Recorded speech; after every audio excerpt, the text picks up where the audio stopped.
My name is Christy Berkowitz. I am an artist, organizer, educator, composer, writer, and curator. I make interdisciplinary art, but the goal is to reconcile the chasm between escapism and revolution.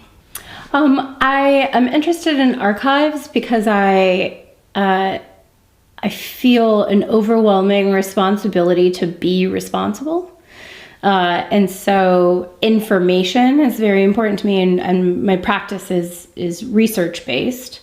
And research exists in these archival bodies.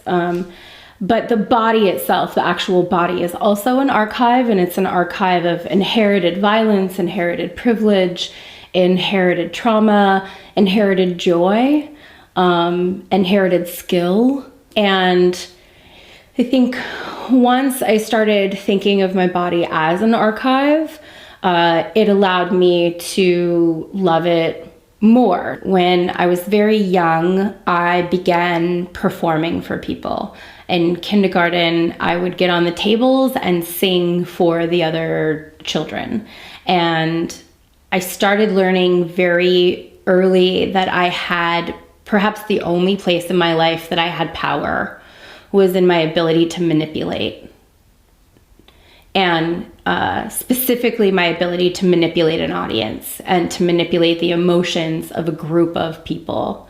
And I feel like that is easiest achieved through fear, humor, or sadness. So on one hand, there's a very selfish aspect to it where making art is the only place I feel completely in control of my emotions, of what I'm doing, of my audience, of my timing.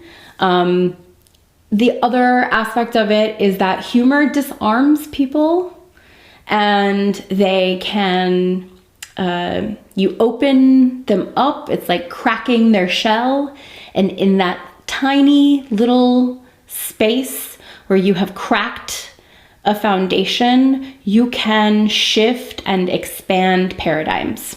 I come from a funny family, and I think it's kind of an aspect of Jewish culture, and run out of tears for the most part. And so all I can kind of do is laugh. And I'm not laughing, I don't find it funny. I find it ridiculous, and I find it absurd that there is so much violence and so much tragedy and so little to be done about it. And so at the end of the day, I feel like everything is very absurd.